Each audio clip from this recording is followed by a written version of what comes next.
കൃഷ്ണായ വാസുദേവായ ഹരേ പരമാത്മനെ പ്രണതക്ലേശനാശായ ഗോവിന്ദായ നമോ നമ. എല്ലാ സുഹൃത്തുക്കൾക്കും എന്റെ വിനീതമായ നമസ്കാരം. ശ്രീമദ് ഭാഗവതം ദശമസ്കന്ധ അഥ ഷഡശീതി തമോധ്യായ 86ാമത്തെ അധ്യായമാണ് നാം ചർച്ച ചെയ്തുകൊണ്ടിരിക്കുന്നത്. ഭഗവാനും മുനിമാരും കൂടി ബഹുലാശ്വൻ എന്ന രാജാവിനെയും ശ്രുതദേവൻ എന്ന ബ്രാഹ്മണനെയും അനുഗ്രഹിക്കുവാനായി മിഥിലയിലേക്ക് പുറപ്പെട്ടു. അതുവരെയാണ് നാം പഠിച്ചത്. അപ്പോ ഭഗവാൻ ഇങ്ങനെ പോകുമ്പോൾ പുരവാസികളും അതുപോലെ ഗ്രാമവാസികളും എല്ലാം പൂജാദ്രവ്യങ്ങളുമായി ഭഗവാനെ സ്വീകരിച്ചു. ബഹുലാശ്വനും ശ്രുതദേവനും അവരുടെ വീട്ടിലേക്ക് ഭഗവാനെ ക്ഷണിച്ചു. കൃഷ്ണൻ ഒരേ സമയം തന്നെ 2 രൂപങ്ങൾ സ്വീകരിച്ച് അവരുടെ വീടുകളിലേക്ക് പോകുന്നു. അപ്പൊ ഇന്ന് നമുക്ക് പഠിക്കേണ്ടത് ബഹുലാശ്വന്റെ കൊട്ടാരത്തിൽ ഭഗവാൻ എത്തുന്നതാണ്.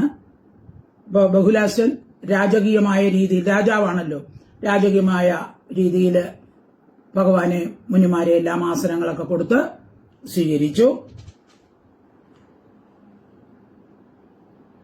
അപ്പോ ബഹുലാശ്വന്റെ ഗൃഹത്തിൽ ബ്രാഹ്മണരോടുകൂടി ബഹുലാശ്വന്റെ നിർദ്ദേശപ്രകാരം ബഹുലാശ്വന്റെ ഗൃഹത്തിൽ ഭഗവാനും മറ്റു മുനിമാരും താമസിക്കുന്നു.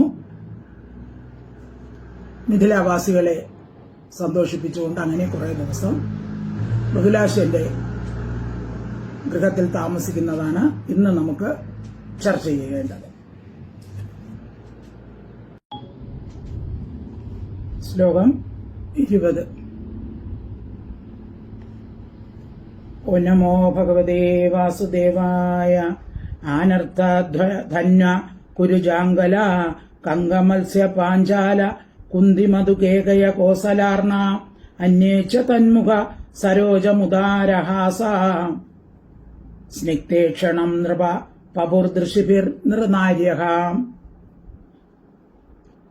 അപ്പോ അവര് കൃഷ്ണനും മുനിമാരും സഞ്ചരിക്കുന്ന സ്ഥലങ്ങളുടെ ദേശങ്ങളാണ് പറയുന്നത്. ആനർത്ഥം ധന്വം കുരു ജാംഗലം കങ്കം മത്സ്യദേശം പാഞ്ചാലദേശം കുന്തിദേശം മധുദേശം കേകയദേശം കോസലദേശം അർണദേശം എന്നീ ദേശങ്ങളിലും അന്യേച്ച എന്നീ ദേശങ്ങളിലുള്ളവരും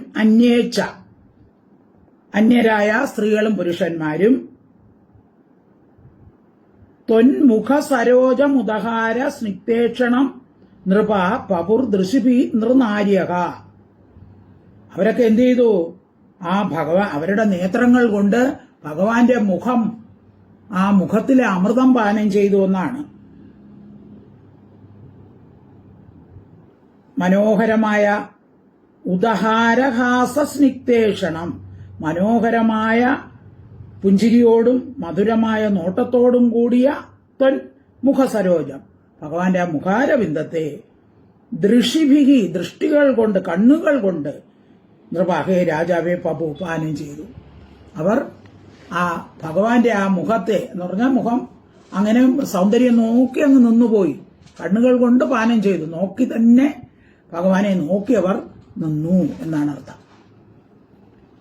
ആനർദ്ധന്വ കുരുചാങ്കല കങ്കമത്സ്യ പാഞ്ചാല കുന്തി മധുകേകയ കോസലാർണ അന്യേച്ച തൻ മുഖസരോജമുദാരഹാസ സ്നിഗ്ധേക്ഷണം നൃപപുർ ദൃശിഭി നൃനാര്യഹ.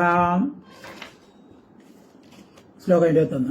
തേഭ്യ സ്വവീഷണ വിനഷ്ട തമിശ്രദൃഭ്യ ക്ഷേമം ത്രിലോക ഗുരുരർത്ഥദൃശം ച യച്ഛൻ ശൃണ്വൻ ദിഗന്ധതവളം സ്വയശോശുഭഘ്നം ഗീതം സുരൈർനൃഭിർ അഗാത് ശനകൈർവിദേഹാൻ തേഭ്യഃ സ്വവീക്ഷണ വിനഷ്ട തമിശ്രദൃഭ്യ. തന്റെ നോട്ടത്തിൽ ഇരുട്ടില്ലാത്തതായ കണ്ണുകളോടുകൂടിയ, അതായത് അവർ നോക്കുമ്പോൾ അവരുടെ കണ്ണിലെ ഇരുട്ടെല്ലാം മാറി, അവരുടെ അജ്ഞാന അന്ധകാരമെല്ലാം മാറിയ ആ കണ്ണുകളോടുകൂടിയ കേപ്പി അവർക്കായിക്കൊണ്ട് ത്രിലോക ഗുരു, ലോകത്തിലെ 3 ലോകങ്ങളുടെയും ഗുരു, ക്ഷേമത്തെയും അർത്ഥദൃശം പരമാർത്ഥ ജ്ഞാനത്തെയും ഭഗവാന്റെ ആ നോട്ടം കൊണ്ട് തന്നെ അവർക്ക് ക്ഷേമവും അതുപോലെ തന്നെ പരമാർത്ഥമായ ജ്ഞാനവും ഭഗവാന്റെ ആ കടക്കൺ നോട്ടം കൊണ്ട് തന്നെ പ്രദാനം ചെയ്തു. യച്ഛൻ നൽകുന്നവനായിട്ടും ദിഗന്ധതവള, ദിക്കുകളെ വെളുപ്പിക്കുന്നതും ദിക്കുകളെ പ്രകാശിപ്പിക്കുന്നതും അശുഭഗ്നം, അശുഭങ്ങളെ നശിപ്പിക്കുന്നതും സുരൈഹി, ദേവന്മാരാലും നൃഭി, മനുഷ്യരാലും ഗാനം ചെയ്യപ്പെടുന്നതുമായ സ്വയശ, തന്റെ കീർത്തിയെ. അപ്പൊ അവരൊക്കെ എന്ത് ചെയ്തു? ആ ഭഗവാന്റെ കീർത്തിയെ അവിടെ ഗാനം ചെയ്തു. അതെല്ലാം ശൃണ്വൻ, കേൾക്കുന്നവനായിട്ട് ശനകൈഹി, മെല്ലെ മെല്ലെ വിദേഹ രാജ്യങ്ങളെ അഗാധ പ്രാപിച്ചു. അപ്പൊ എല്ലാവരുടെയും ആ സൽക്കാരം സ്വീകരിച്ചുകൊണ്ട്, എല്ലാവരെയും അനുഗ്രഹിച്ചുകൊണ്ട്, എല്ലാവരുടെയും സങ്കടങ്ങളെയൊക്കെ അശുഭങ്ങളെയൊക്കെ ഇല്ലാതാക്കിക്കൊണ്ട്, ദിക്കുകളെയൊക്കെ പ്രകാശമാനമാക്കിക്കൊണ്ട്, അവരുടെ ആ പാട്ടുകൾ, ഭഗവാന്റെ യശസ്സിനെ കീർത്തിക്കുന്ന ആ പാട്ടുകൾ കേട്ടുകൊണ്ട് ഭഗവാൻ അങ്ങനെ പതുക്കെ വിദേഹ രാജ്യങ്ങളെ പ്രാപിച്ചു. തേപ്യ സ്വീഷണ വിനഷ്ടതമിഷ്ട ക്ഷേമം ത്രിലോക ഗുരുരർത്ഥ ദൃശം ചയച്ചൻ ശൃണ്വൻ ദിഗന്ധധവളം സ്വയശോ ശുഭഗ്നം ഗീതം സുരൈർനിർഭിർ ആകാശനകൈർവിദേഹാൻ. അടുത്തത് ശ്ലോകം 22.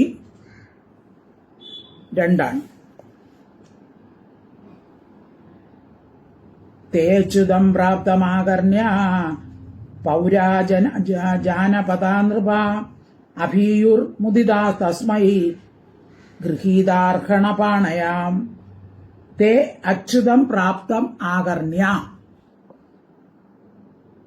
അച്യുതം കൃഷ്ണനെ പ്രാപ്തം ആകർണ്യ വരുന്നതായിട്ട് കേട്ടിട്ട് പൗരാജനപദ നൃപ, ഹേ രാജാവേ, പൗരജനങ്ങളും പുരവാസികളും ഗ്രാമവാസികളും എല്ലാം അഭീയൈർ മുദിതാ തസ്മൈ ഗൃഹീത അർഹണപാണയ, അവരെല്ലാം മുദിത സന്തോഷിച്ചവരായി, ഗൃഹീത അർഹണപാണയ കൈകളിൽ പൂജാദ്രവ്യങ്ങളോട് കൂടിയവരായി, തസ്മൈ അവന്റെ നേർക്കെ അഭീയു എതിരേറ്റ് ഗമിച്ചു, അവന്റെ നേരെ ഓടി വന്നു.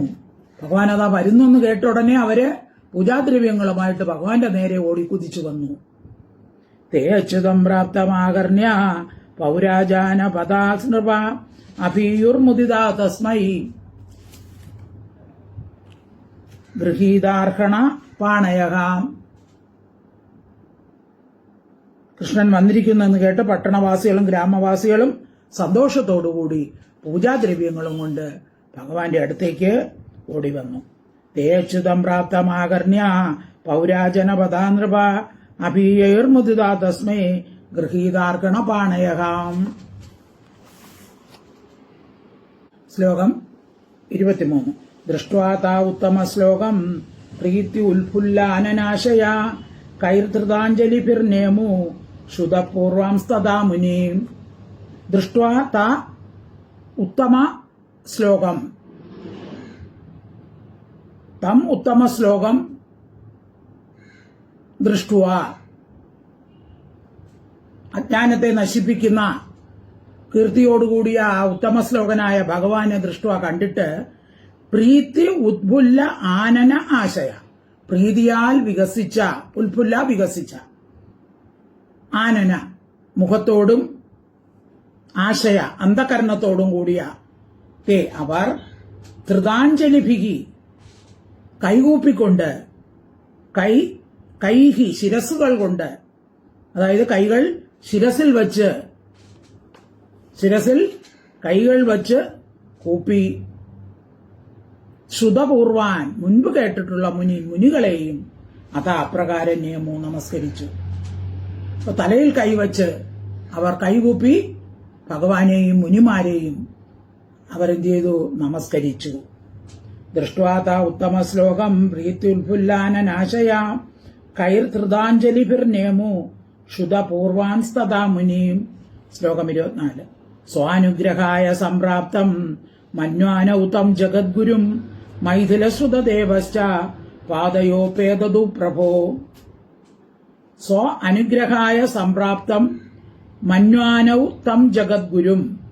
ജഗദ്ഗുരും ലോകഗുരുവായ തം അവനെ സ്വാനുഗ്രഹായ തങ്ങളുടെ അനുഗ്രഹത്തിനായിക്കൊണ്ട് സംപ്രാപ്തം വന്നവനെന്ന് മന്വാനൗ വിചാരിക്കുന്ന മൈഥിലഹ മിഥില രാജാവ്, അതായത് ബഹുലാശ്വൻ, ശുതദേവനും പ്രഭുവിന്റെ പാദയോഹോ പാദങ്ങളിൽ പേതതു വീണു നമസ്കാരം ചെയ്തു.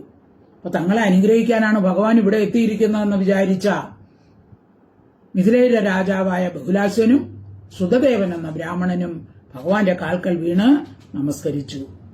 സ്വാനുഗ്രഹായ സംപ്രാപ്തം മന്വാനൗതം ജഗദ്ഗുരും മൈഥിലസുതദേവശ്ച പാദയോപേതതു പ്രഭോ. ശ്ലോകം 25. നമന്ത്രയേതാം ദാശാർഹാം ആദിത്യേന സഹദ്വിജൈ മൈഥിലസുതദേവശ്ച യുഗപത് സംഹതാഞ്ജലി. നമന്ത്രയേതാം ദാശാർഹം ആദിത്യേന സഹദിജൈഹി മൈഥിലഃ സുതദേവഃ ച. മിഥിലയിലെ രാജാവും സുതദേവനും സംഹതാഞ്ജലി കൈകൂപ്പിക്കൊണ്ട് യുഗപത് ഏകകാലത്തിൽ ദ്വിജസഹ ബ്രാഹ്മണരോടുകൂടി ദാശാർക്കം കൃഷ്ണനെ ആദിത്യേന അതിഥിയായിട്ട് നമന്ത്രയേതാം ക്ഷണിച്ചു. അവരെന്ത് ചെയ്തു? ബഹുലാശനും സുതദേവനും ഭഗവാനെ നമസ്കരിച്ചിട്ട് മുനിമാരോടുകൂടി തങ്ങളുടെ ഗൃഹത്തിൽ എത്തി ആതിഥ്യം സ്വീകരിക്കണമെന്ന് ഭഗവാനെ ക്ഷണിച്ചു. നമന്ത്രയേതാം ദാശാർഹം ആദിത്യേന സഹദ്വിജൈ മൈഥിലസുതദേവശ്ച യുഗപത് സംഹതാഞ്ജലി. ശ്ലോകം 26. ഭഗവാൻ തദഭിപ്രേത്യ ദ്വയോ പ്രിയ ചികീർഷയാ ഉഭയോരാവിശദ്ഗേഹം ഉപാഭ്യാം തദലക്ഷിതഃ. ഭഗവാൻ തത് അഭിപ്രേത്യ ദ്വയോഹോ പ്രിയ ചികീർഷയാ ഉഭയോറാവിശദ്ഗേഹം ഉപാഭ്യാം തദലക്ഷിതഃ. ഭഗവാൻ ദ്വയോഹോ രണ്ടുപേരുടെയും തത് അതിനെ അഭിപ്രേത്യ അംഗീകരിച്ചു. അവർ അവരുടെ ഗൃഹത്തിൽ ഭഗവാനെ ക്ഷണിച്ചത് ഭഗവാൻ അംഗീകരിച്ചിട്ട് ഉഭയോഹോ രണ്ടുപേരുടെയും പ്രിയ ചികീർഷയ പ്രിയത്തെ ചെയ്യുവാനായിക്കൊണ്ട് തദലക്ഷിത അവരാൽ കാണപ്പെടാത്തവനായിട്ട് അവർ കാണാതെ ഭഗവാൻ എന്ത് ചെയ്തു? ഉപാഭ്യാം രണ്ട് രൂപങ്ങളോടുകൂടി രണ്ട് രൂപം പ്രാപിച്ച് ഗേഹം ഭവനത്തെ ആവശ്യം പ്രവേശിച്ചു. അപ്പൊ രണ്ടുപേരും ഭഗവാനെ വിളിച്ചല്ലോ, ക്ഷണിച്ചല്ലോ. അപ്പൊ ഭഗവാൻ രണ്ട് രൂപങ്ങളെടുത്ത് അവരറിഞ്ഞില്ല പരസ്പരം. രണ്ടുപേരുടെ വീട്ടിലും ഒരേ സമയത്ത് പോയി. എത്ര രൂപം സ്വീകരിക്കാനും ഭഗവാൻ ഒരു പ്രയാസവും ഇല്ല. കാരണം എന്താണ്? 16,000 സ്ത്രീകളെ നരകാസുരൻ തടവിൽ വെച്ചിരുന്ന 16,000 സ്ത്രീകളെ ഭഗവാൻ ഭാര്യമാരായി സ്വീകരിച്ചല്ലോ. അപ്പോൾ ഒരേ സമയം 16,000 രൂപ എടുത്താണ് ഭഗവാൻ അവരെ വിവാഹം കഴിച്ചത്. അപ്പൊ അതുപോലെ എന്ത് ചെയ്തു? ഭഗവാൻ 2 രൂപ കൊടുത്ത് രണ്ടുപേരുടെ വീട്ടിൽ ഒരേ സമയം പോയി. ഭഗവാൻ തദഭിപ്രേത്യ ദ്വയോ പ്രിയ ചികീർഷയാ ഉഭയോരാവിശദ്ഗേഹം ഉപാഭ്യാം തദലക്ഷിതഃ.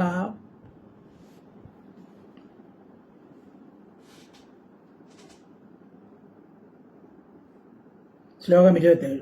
ശ്രോതുമപ്യസതാം ദൂരാത് ജനകസ്വഗൃഹാഗതാൻ ആനീതേഷു ആസനാഗ്രേഷു സുഹാസീനം മഹാമനാഹാം. വാദ്യം ഇപ്പൊ വിവരിക്കുന്നത് ബഹുലാശ്വന്റെ ഗൃഹത്തിൽ പോയതാണ് ആദ്യം പറയുന്നത്. ശ്രോതും അപ്യ അസതാം ദൂരാത്. അസതാം ശ്രോതും അഭി ദൂരാത്. അസത്തുക്കളായവർക്ക്, അതായത് സജ്ജനങ്ങളല്ലാത്തവർക്ക്, ദുഷ്ടന്മാർക്ക് ശ്രോതും അഭി ദൂരാത്, അവർക്ക് കേൾക്കാൻ കൂടി കഴിയാത്ത മഹാന്മാരാണ് ഭഗവാനും അതുപോലെ ഈ മുനിമാരും. അസത്തുക്കൾക്ക് അവരെ കാണാനോ കേൾക്കാനോ പറ്റുമില്ല. അങ്ങനെയുള്ള ഭഗവാനും മുനിമാരും ജനകഃ ഗൃഹ ആഗതാൻ തന്റെ ഗൃഹത്തിൽ ആഗതന്മാരും ആനീതേഷു കൊണ്ടുവരുത്തപ്പെട്ട ആസനാഗ്രേഷു ശ്രേഷ്ഠമായ ആസനങ്ങൾ അവർക്കെല്ലാം ഇരിക്കാൻ രാജാവല്ലേ ശ്രേഷ്ഠമായ ആസനങ്ങൾ കൊണ്ടുവന്നു. സുഖാസീനാൻ സുഖത്തോടെ സ്ഥിതി ചെയ്യുന്നവരുമായ അവരെ മഹാമനാഹ മഹത്തായ മനസ്സോടുകൂടിയ ജനക മൈഥിലൻ ബാക്കി അടുത്തതിലാണ്. മൈഥിലൻ അവരെ സ്വീകരിച്ച ആസനങ്ങളിൽ ഇരുത്തി മുനിമാരെയും ഭഗവാനെയും. ശോധമപ്യാസതാം ദൂരാത് ജനകസ്വഗൃഹാഗതാൻ ആനീതേഷു ആസനാഗ്രേഷു സുഖാസീനാൻ മഹാമനാഹ. ശ്ലോകം 28. പ്രവൃത്തഭക്ത്യാ ഉദ്ധർഷ ഹൃദയാസ്രാവിലേക്ഷണ നത്വാ തദംഗ്രീം പ്രക്ഷാള്യ തതപോ ലോകപാവനി. അടുത്തെന്ത് ചെയ്തു? പ്രവൃത്തഭക്ത്യ ഏറ്റവും അധികരിച്ച ഭക്തിയോടും ഉത്കർഷ ഹൃദയാസ്രവ വിലേക്ഷണ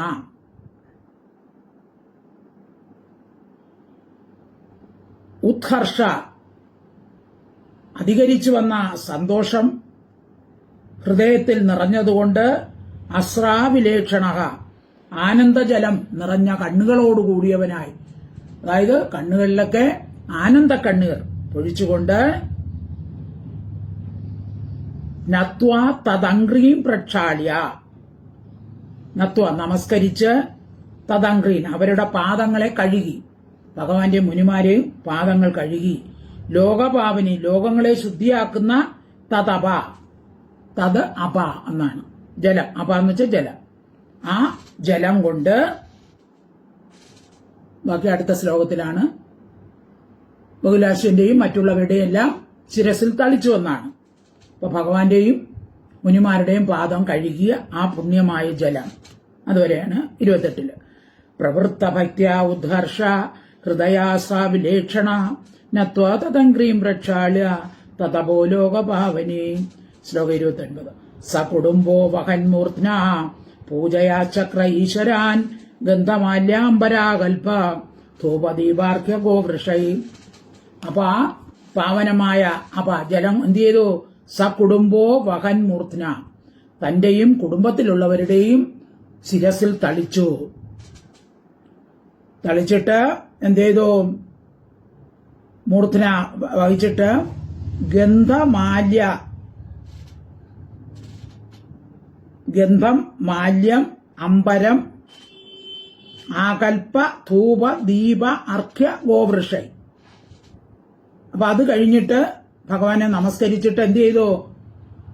ഗന്ധം എന്ന് വെച്ചാൽ ഇവിടെ ചന്ദനം, പൂമാല, മാല്യപൂമാല, അംബരം വസ്ത്രം, ആകൽപ ധൂപം വിശേഷഭൂഷണങ്ങള്, ധൂപം, ദീപം, അർഘ്യം, ഗോ പശുക്കള്, പിന്നെ വൃഷൈ കാള.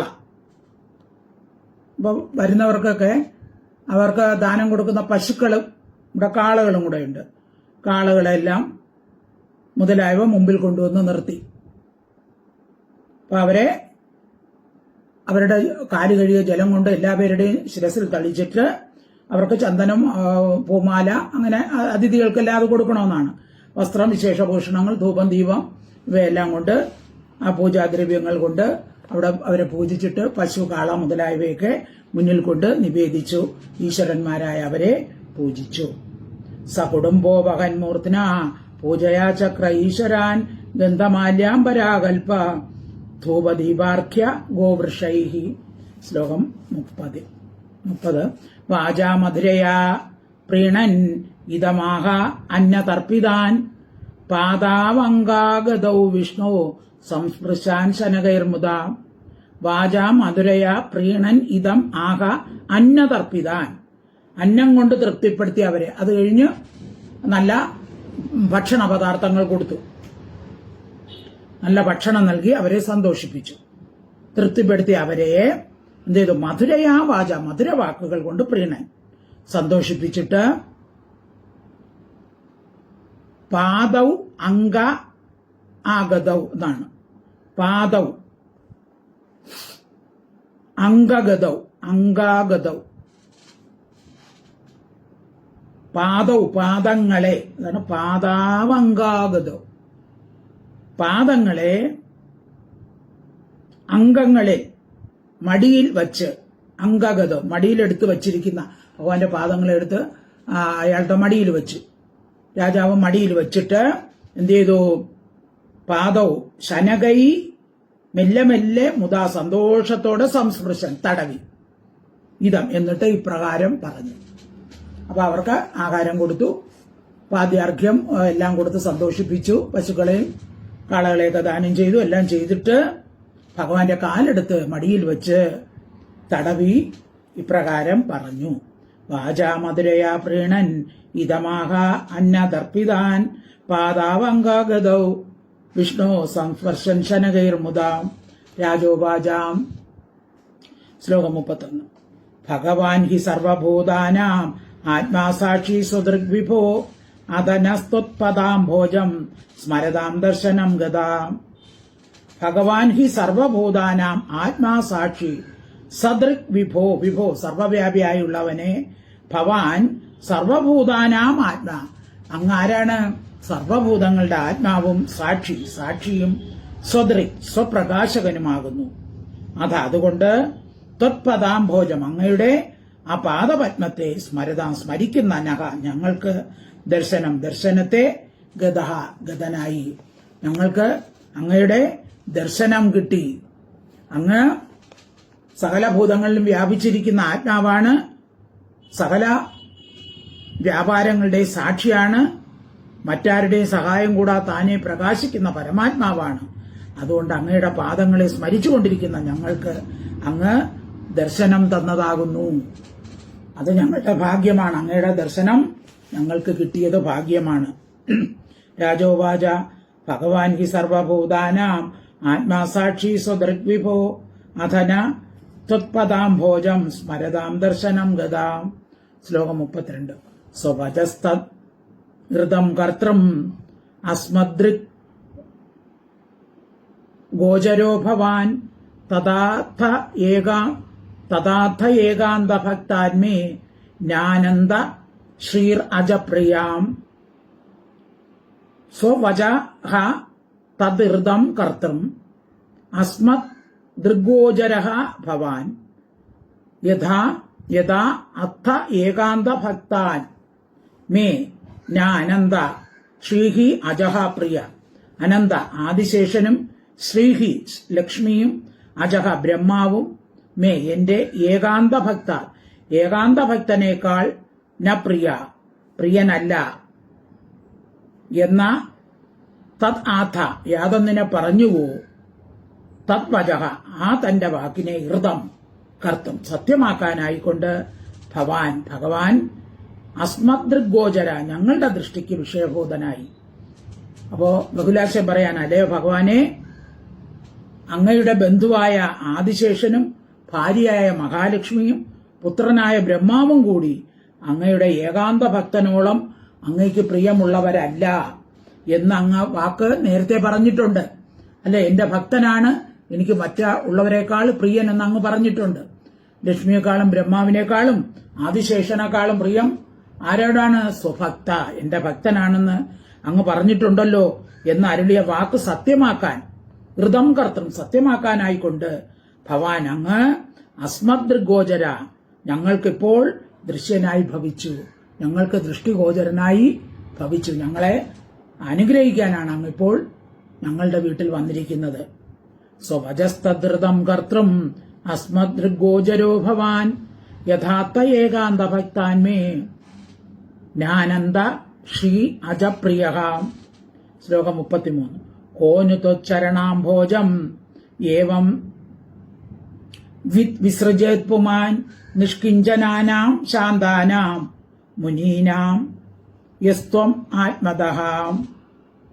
കഹ നു ത്വച്ചരണാംഭോജം ഏവം വിദ്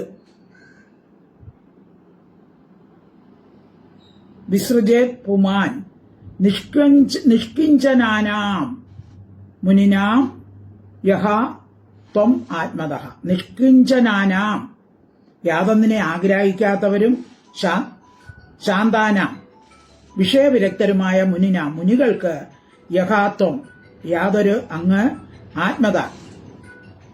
ആത്മദാനം ചെയ്യുന്നവനാകുന്നു.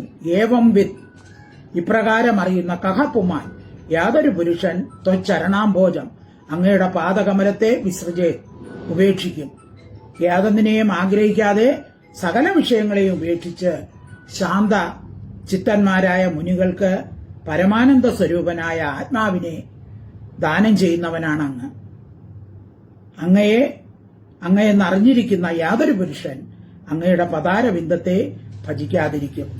അപ്പൊ അങ്ങ് സകല വിഷയങ്ങളെയും യാതൊന്നിനെ ആഗ്രഹിക്കാതെ എല്ലാ വിഷയങ്ങളെയും ഉപേക്ഷിച്ച് ശാന്തചിത്തന്മാരായ മുനികൾക്ക് പരമാനന്ദ സ്വരൂപമായ ആത്മാവിനെ ദാനം ചെയ്യുന്നവനാണ്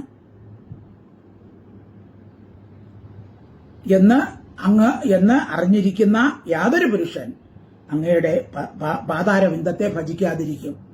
അപ്പൊ അങ്ങയുടെ പാതാരവിന്ദത്തെ ആരാണ് ഭജിക്കാതിരിക്കുന്നത്? ആരാണ് ഉപേക്ഷിക്കുന്നത്? എല്ലാവരും അങ്ങയുടെ പാതാരവിന്ദത്തെ ഭജിക്കും. കോനുതൊച്ചരണാംഭോജം ഏവം വിത് വിസൃജേത് പുമാൻ നിഷ്കിഞ്ചനാനാം ശാന്താനാം മുനിനാം യസ്ത്വം ആത്മതഃ. ശ്ലോകം 34. യോവതീര യദോർവംശേ നൃണാം സംസരതാമിഹ യശോവിദേനേ തശാന്ത്യൈ ത്രൈലോക്യവൃജിനാപകം. യഹ അവതീര്യ യദോഹോ വംശേ നൃണാം സംസരതാം ഇഹ യശഃ വിദേനേ തത് ശാന്ത്യൈ ത്രൈലോക്യ വൃജിനാപഹം അപഹം.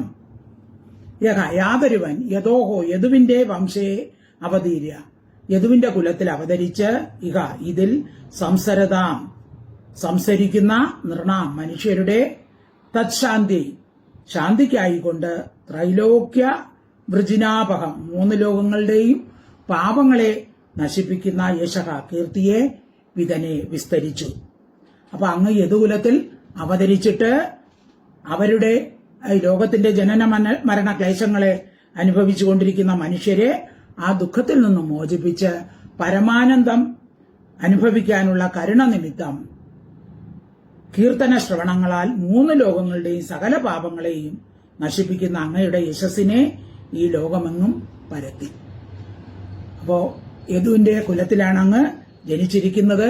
അവിടെയുള്ള മനുഷ്യരുടെ സംസാര ദുഃഖങ്ങളെയൊക്കെ ഇല്ലാതാക്കാൻ വേണ്ടി അങ്ങ് യദുകുലത്തിൽ അവതരിച്ചിരിക്കുന്നു. അപ്പൊ അങ്ങ് സർവ്വലോകങ്ങളുടെയും പാപങ്ങളെ നശിപ്പിക്കുന്ന കീർത്തിയെ ലോകത്തിൽ പരത്തി. യോ അവതീര യദോർവംശേ നൃണാം സംസരതാമിഹ യശോവിദേനേ തത്ശാന്ത്യൈ ത്രൈലോക്യവൃജിനാപഹം. ശ്ലോകം 35. നമസ്തുഭ്യം ഭഗവതേ കൃഷ്ണായ അകുണ്ഠമേധസേ നാരായണായ ഋഷയേ സുശാന്തം തപയീയുഷേ. നമസ്തുഭ്യം ഭഗവതേ കൃഷ്ണായ അകുണ്ഠമേധസേ. അകുണ്ഠമേധസേ അകുണ്ഠമായ ബുദ്ധിയോടുകൂടിയ കൃഷ്ണായ ഭഗവതേ ആനന്ദസ്വരൂപനായ ഭഗവാനായിരിക്കുന്ന തുഭ്യം അങ്ങേക്കായിക്കൊണ്ട് നമസ്കാരം. സർവജ്ഞനായ ആനന്ദസ്വരൂപനായ ഭഗവാനായിക്കൊണ്ട് നമസ്കാരം. സുശാന്തം ഏറ്റവും ശാന്തമായ തപസ്സിനെ ഈയുഷേ പ്രാപിച്ച നാരായണായ ഋഷയെ നാരായണ ഋഷിക്കായിക്കൊണ്ട് നമസ്കാരം. അപ്പൊ ആനന്ദസ്വരൂപനും അകുണ്ഠ ബുദ്ധിയുമായ അങ്ങേക്ക് നമസ്കാരം. ഏറ്റവും ശാന്തമായ തപസ് ചെയ്തുകൊണ്ടിരിക്കുന്ന നാരായണ ഋഷിയായ അങ്ങേക്കായിക്കൊണ്ട് നമസ്കാരം. നമസ്തുഭ്യം ഭഗവതേ നാരായണാകുണ്ഠ മേധസേ നാരായണായ ഋഷയേ സുശാന്തം തപയീയുഷേ. ശ്ലോകം 36. ദിനാനി കതിചിത് ഭൂമൻ ഗൃഹാന്നോ നിവസദ്വിജൈ സമേതപാദരജസ പുനീഹീതം നിമേകുലം.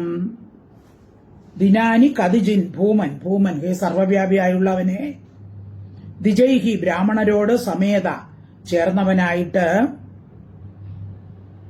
കജിതിത് ദിനാനി കുറെ നാൾ നഖ ഞങ്ങളുടെ ഗൃഹാൻ ഭവനങ്ങളിൽ വസിച്ചാലും.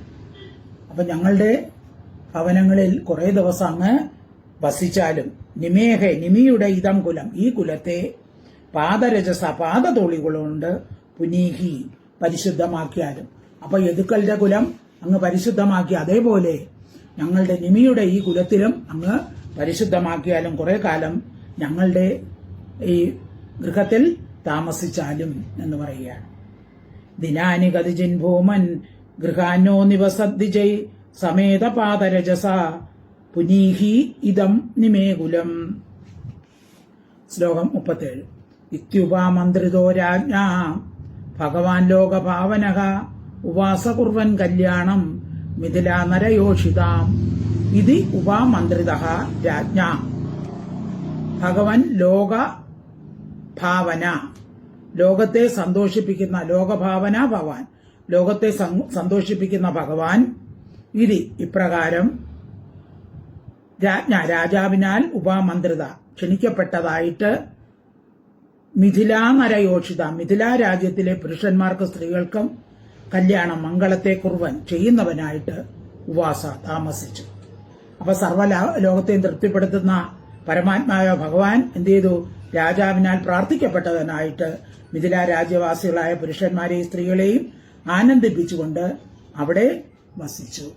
നമുക്ക് ഇന്ന് ഇവിടെ നിർത്താം. അടുത്ത ക്ലാസ്സിൽ പഠിക്കാം. സർവത്ര ഗോവിന്ദ നാമ സങ്കീർത്തനം. ഗോവിന്ദ ഹരി ഗോവിന്ദ. ഹരി ഓം തത്സത്, ഹരി ഓം തത്സത്, ഹരി ഓം തത്സത്.